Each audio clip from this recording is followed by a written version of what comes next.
Donald Trump's second term hasn't even begun, and it's already a disaster because, as we saw, Democrats once again had to be the adults in the room and save Donald Trump and Elon Musk and the MAGA majority in the House from a government shutdown because they are unable to govern. It's what we talked about so much on the campaign trail, and people are finally starting to see.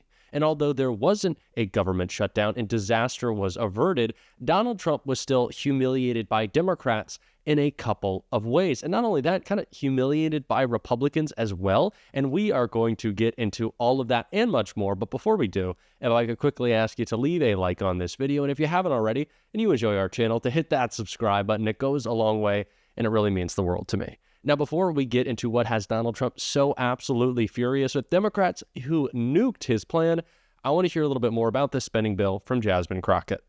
Democrats are swooping in like supermen and superwomen to make sure that they can take care of the American people. But I just need the American people to have longer memories, because as you stated, this Congress ended on the same note that it began. But for some reason, we will not have a Speaker Jeffries on January 3rd. We knew that these Republicans in their slim majority were unable to get anything done. And the crazy part is that Nancy Pelosi had the same slim majority. But guess what? We weren't always in a state of crises, and they are going to go into the 119th with an even slimmer majority. Yeah, she also apparently had a calculator on her phone, which maybe Mike Johnson doesn't have, to be able to say, oh, wait, we're going to have a problem here. Let's deal with that ahead of time. I think one of the things that surprised me the most this week was the immediate response.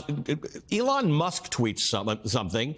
Then Donald Trump seems to be following that and making threats to members of Congress, and that seems to have an influence on things. Tell me about that dynamic, whether you care about it and whether you think it's influential. I do care about it, and it's one of the reasons that I did vote present instead of actually voting for the bill. I wouldn't vote to actually, throw things into disarray as we are approaching Christmas. But I want to be clear, this is not how I legislate. I absolutely think it was a mistake for them to even be influenced by Elon Musk, by him saying, well, look at how many pages this bill was and look at how many pages this bill is. And so automatically that makes it like clean, and that it's automatically somehow taking money out. That's not the case. There were a lot of, I'm a lawyer, right? And we do legislation. So yes, when we write things, they absolutely take up pages. Things such as preventing him from being a great investor in things over in China, right? That's what he really wants thrown out. Now, listen, MAGA may believe that he is their ultimate savior. It's amazing because they allegedly don't like immigrants, but I guess they in love with this one. I don't really understand what's going on, but I can tell you that, as it was already stated on the House floor, the only currency that we have when we are legislators is our word. It is the reason that McCarthy did not survive. And so if Mike Johnson thinks he's going to get any favors from the Democrat, I got news from him. He's not going to get any favors out of us. So we will see how this Republican trifecta decides that they're going to govern or not. But I can tell you, if you thought that we were unproductive in the 118th, just wait until the 119th. One of the things that we're going to be discussing a lot, you've probably been involved in these discussions, is the sort of the positive job that Democrats have right now, right? There are a lot of people who are talking about licking wounds and examining what happened and all that kind of stuff. But in some systems, when you are not in control of the government, you have a very official and important job to do in holding that government to account. And it does seem like that is exactly what this moment demands, right? Democrats coming up and saying, here's our plan, here's our alternative, here's how we think this should look. And worry about the sort of the party machinations in the background. Yeah, one of the things that you mentioned earlier, Mike Johnson knew he was going to have a numbers problem. Yep. Because guess what? Every single CR has had to have Democrats provide the votes. That's the only reason the government has ever stayed open, is because the Democrats have provided the votes, because we've gone up on suspension. It's required 2/3 of the House, because they can't even get it through the Rules Committee. Now, I don't know what Rules is going to look like next term, whether or not the people that are consistently providing issues for him to get bills out of Rules, if they're going to be removed from Rules. Right now, Chip Roy is actually running to be the chair of the Rules Committee, which could be a huge thorn in his side, but it is the Speaker that will have to make that decision. But at the end of the day, Ali, one of the things that Elon Musk and Vivek and Trump didn't talk about is the fact that there was $90 million on basically page 1 of the legislation that is for his inauguration party. The idea that we would say it's okay for you to get $90 million for one day and then cut out $190 million for children when it comes to cancer research was absolutely mind-blowing. But I thank you to the democratically controlled Senate, because on their way out of the majority, they decided that they were going to do some good. They made sure that that funding got back in. They made sure that the Social Security Fairness Act was taken care of. And so I am so eternally grateful for the Democratic majority in the Senate for figuring out how to fill in some of those gaps that were absolutely removed because Elon said so.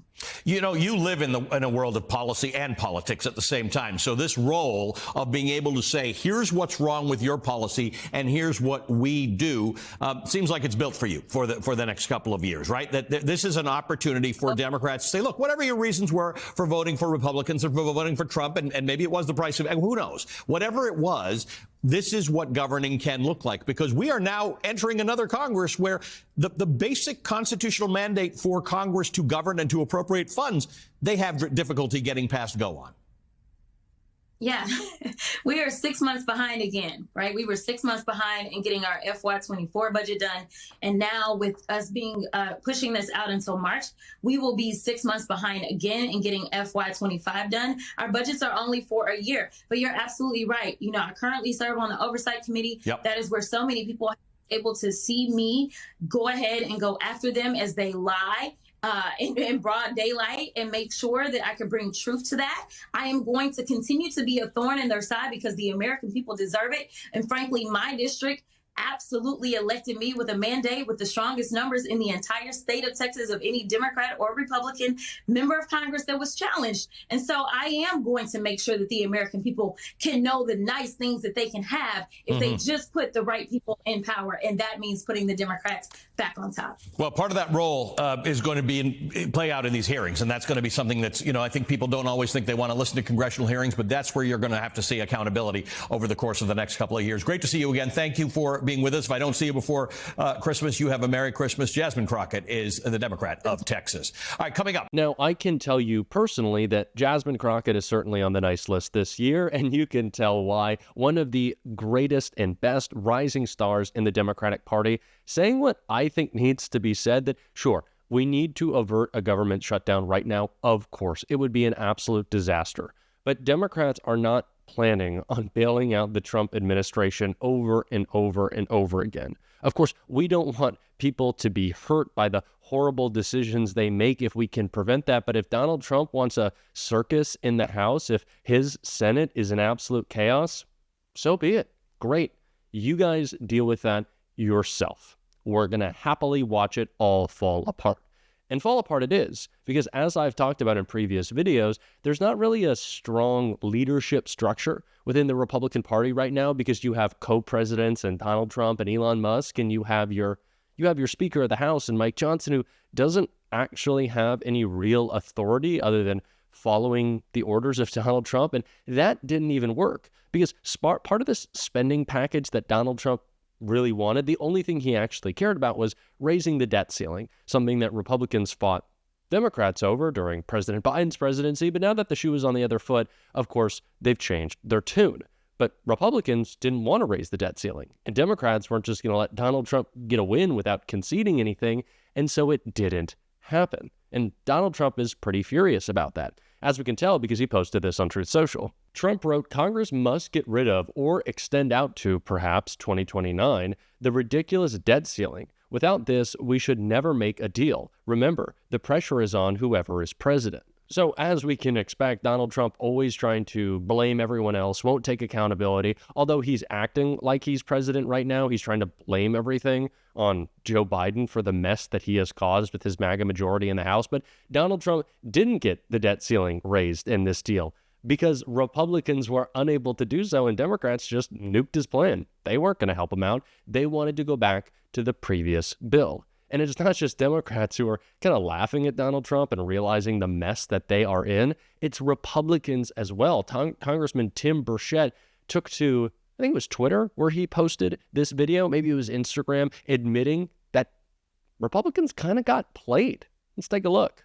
Anyway, it's just a CR. It's just a continuation of bad spending policies that Schumer and Pelosi. And the odd thing is, they got on the floor and said they were going to be against it. The Democrats were going to be against it. And a huge number voted for it. I'm not sure any of them even voted against it. And then, of course, all the Republicans jumped in. I just feel like we got played. It's just doesn't make any sense with them trashing it and then all voting for it. That makes you feel like something went wrong.